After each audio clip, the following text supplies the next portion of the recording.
Galaxypop.fr est fier de vous présenter. Les WC étaient fermés de l'intérieur. De l'amitié virile. Viens, charbonnier. Les WC étaient fermés de l'intérieur. Previously on Lost. Prepare yourselves. My father's work is done.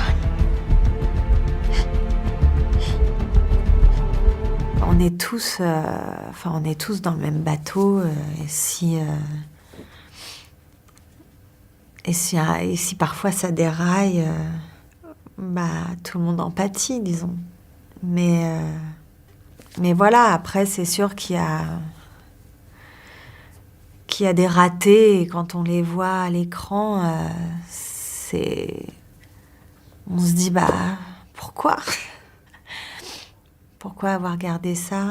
Après moi il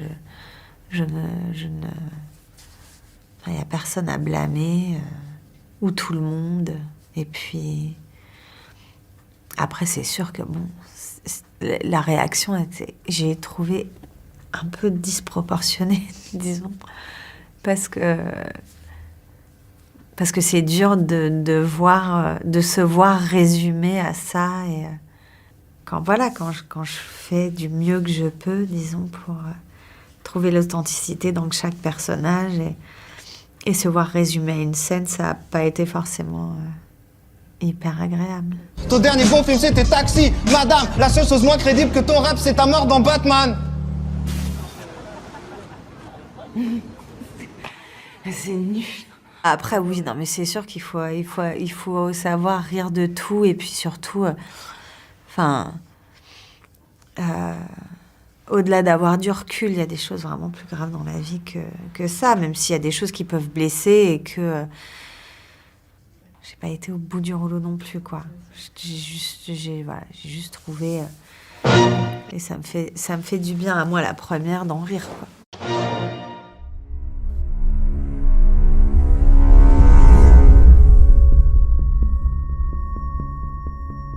Et voilà ma tirade pour toi, Clégo. La tirade du Cid de Corneille. Le dramaturge, pas le chanteur.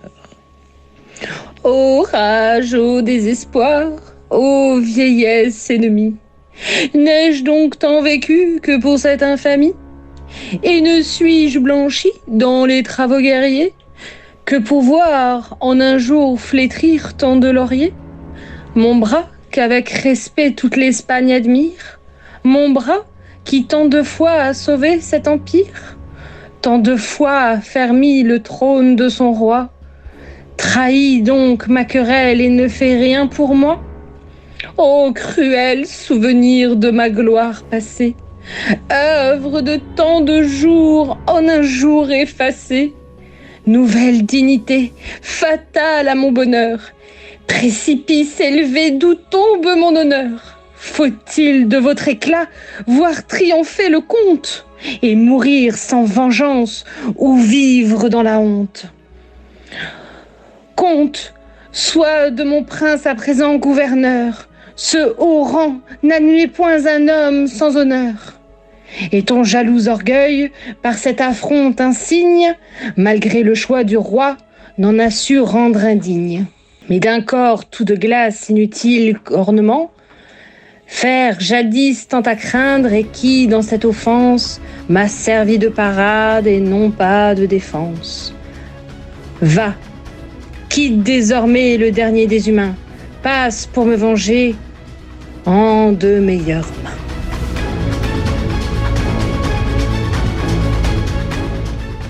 Jean Calin, c'est quand tu veux. Je pars pour la tirade du Titanic. Ça s'est passé il y a 84 ans. Jean Calin, excuse-moi, je te coupe. Je te propose un instant de réflexion sur cette phrase. Tu vas t'accroupir dans un coin et tu réfléchis. On reprend. Et je sens encore l'odeur de la peinture fraîche. La porcelaine n'avait encore jamais été utilisée. Personne n'avait encore jamais dormi dans les draps. Le Titanic était surnommé le paquebot de rêve. Et il était vraiment. Jean Calin, Ouais. quand tu prends la parole, il faut que tu prennes le pouvoir. Tu es trop en timidité, Jean Calin. D'accord. On y va. 1500 personnes sont tombées dans l'océan lorsque le Titanic a sombré sous nos pieds. Il y avait 20 canots qui flottaient autour de nous et un seul est revenu. Un seul. 6 personnes furent sauvées de l'eau, moi incluse. 6 sur 1500. Quant aux autres, les 700 qui avaient pu partir à bord des canots n'avaient plus rien d'autre à faire qu'attendre. Attendre de mourir. Attendre de vivre. Attendre une solution qui ne viendrait jamais. C'était le Titanic. Bonjour, je m'appelle Rose, j'ai 104 ans et j'ai résisté au Titanic. Ma petite Rose, t'as peut-être résisté au Titanic, mais crois-moi, avec le grand Winnie, il y a peu de chances que t'en réchappes. Enlève-moi ce peignoir. On va enchaîner. On peut pas forcer les acteurs à avoir du talent. Ange, il est où mon ange? Je suis là. Ange, tu pénètres le scénique, tu entres par la dextre et tu caresses le mur comme on caresse un enfant qui dort. J'ai besoin d'une image.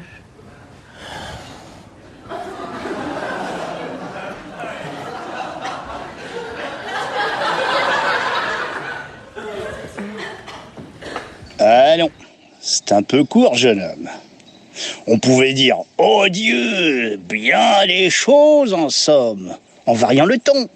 Par exemple, tenez, agressif. Moi, monsieur, si j'avais un tel nez, il faudrait sur le champ que je me l'amputasse. Amical. Mais il doit tremper dans votre tasse.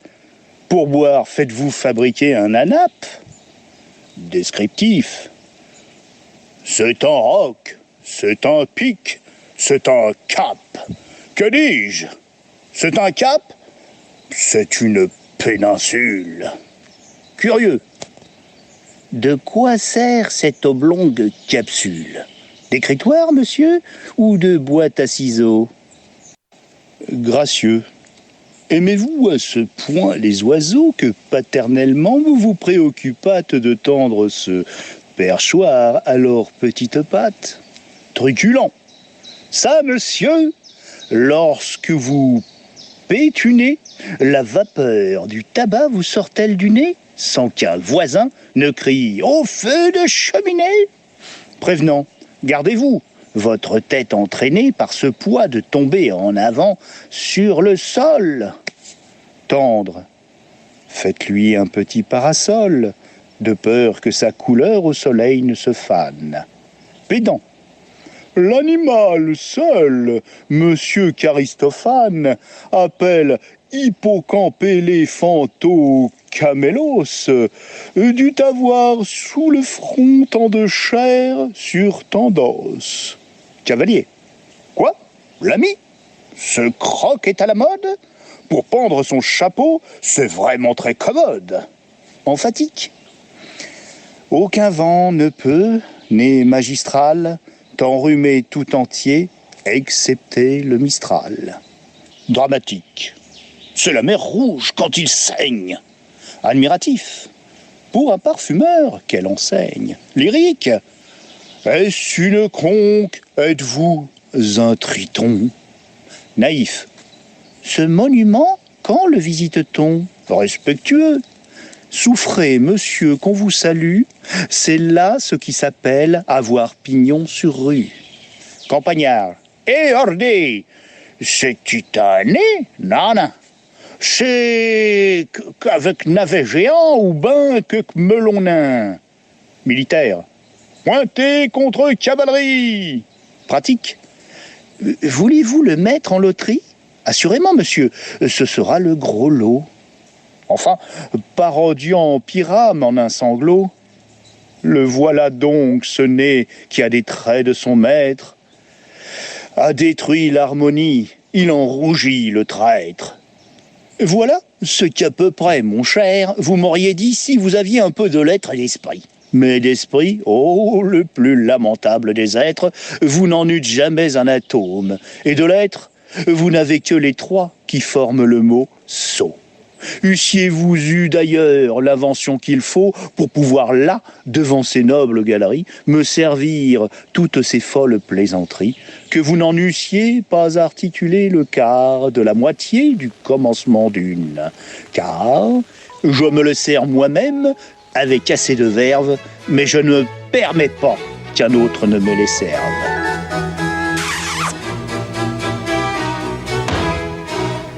Vous êtes diabolique, maîtresse. Mais y a-t-il plus de ces mécréants qui vous haïssent?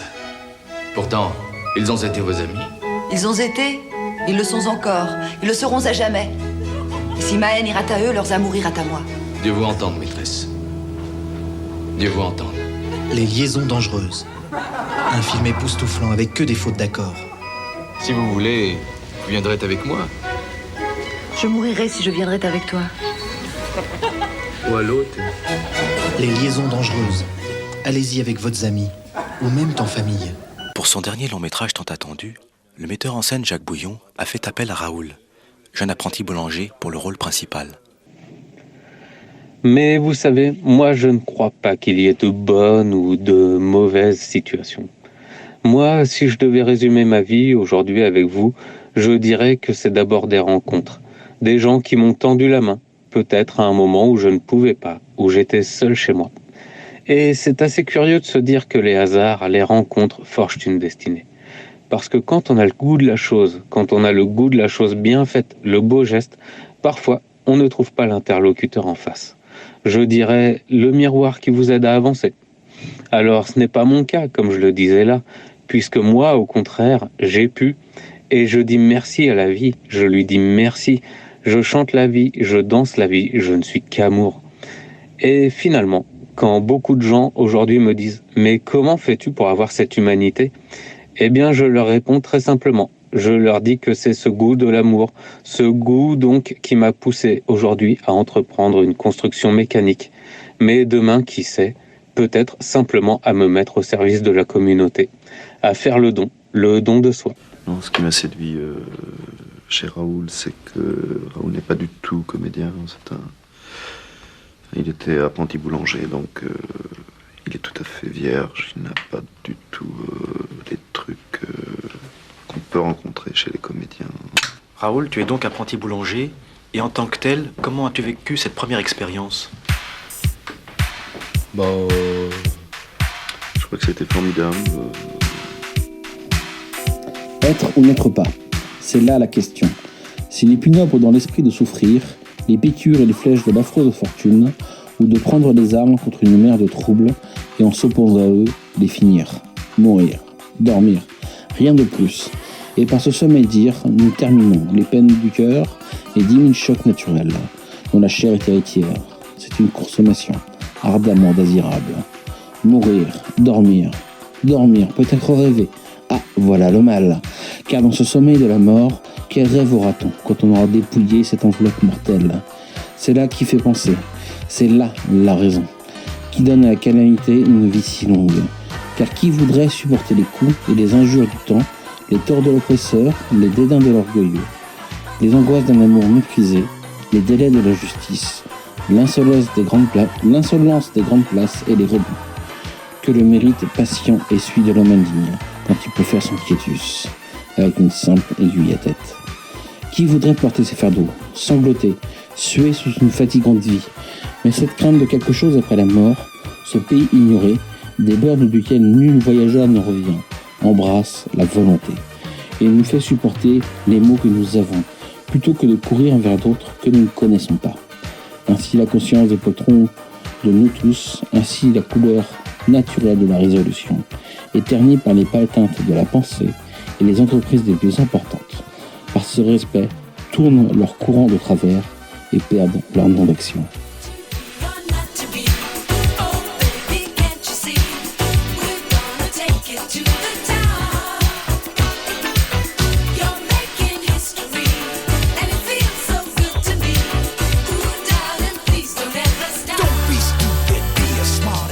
pourtant, chacun sait qu'au fond de lui, cette soirée est inconceptualisable. Parce que cette soirée, elle est grâce à vous, que vous êtes des gens de gauche, qu'on vous aime.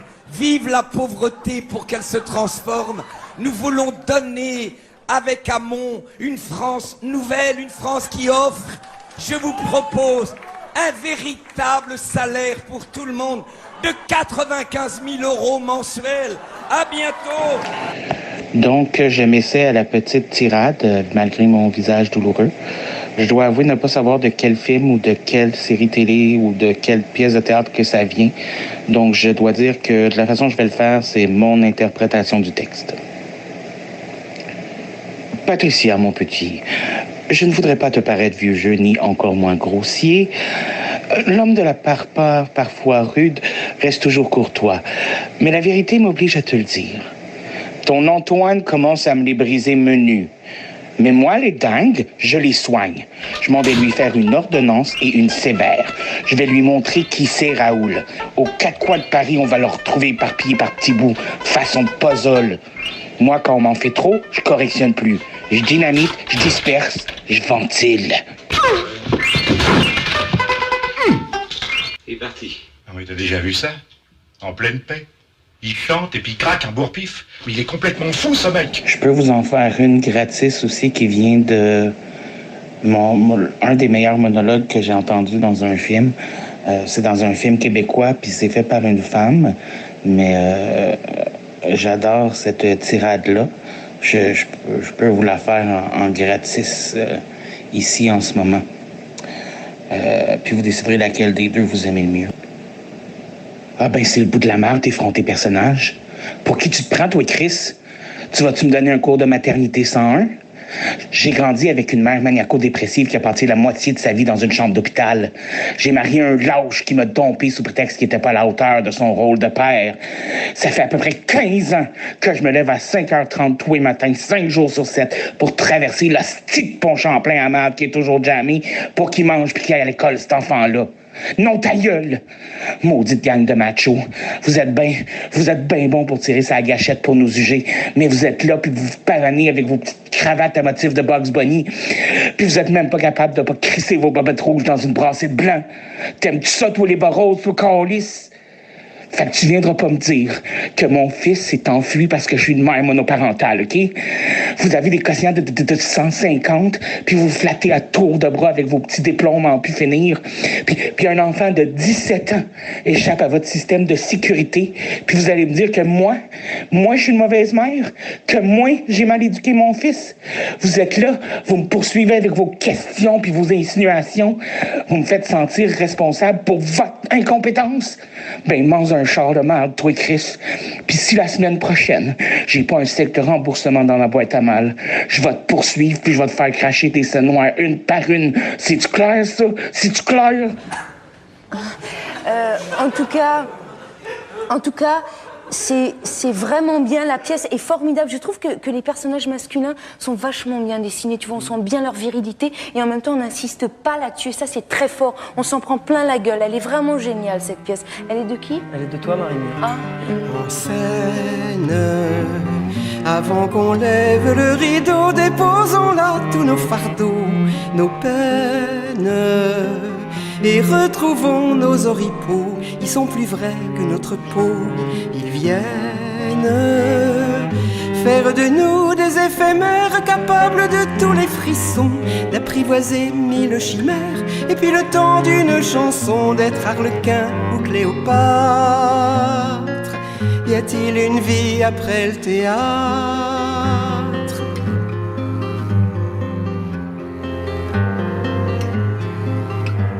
En scène, une fois le rideau levé, plus rien ne peut nous arriver.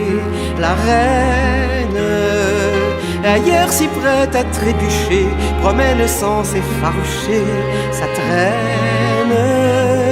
Chacun de nous reprend sa place, le bègue oublie de bafouiller, le timide est rempli d'audace, le muet peut s'écosiller, c'est leur cœur qui se met en quatre. Y a-t-il une vie après le théâtre?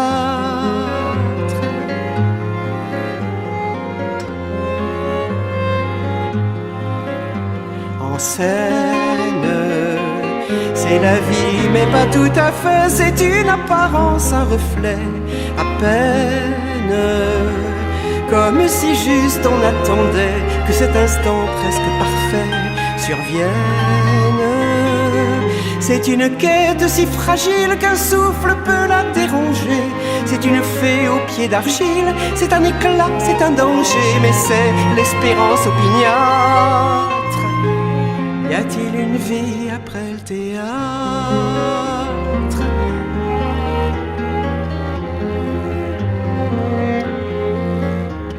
En scène, on est le rêve du passant, de ses amours le remplaçant.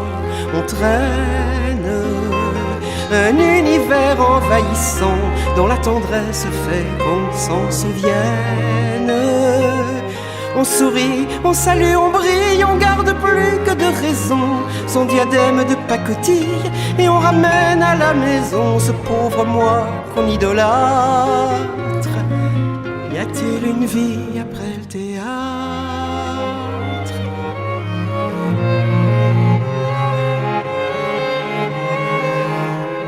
En scène, le temps s'égrène au ralenti, mais l'heure petit à petit s'amène.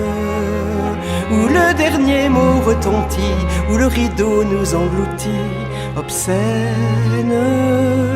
Et sans qu'au dehors on le sache, dans les coulisses on fait son deuil, avec un restant de panache, d'une existence en trompe-l'œil, d'un cœur qui s'arrête de battre. Y a-t-il une vie après le théâtre? On sait qu'il n'y aura pas de fleurs pour accompagner le silence. Loin de la scène, loin du cœur, plus de musique pour la danse. On aura cessé de combattre. Y a-t-il une vie sans le théâtre?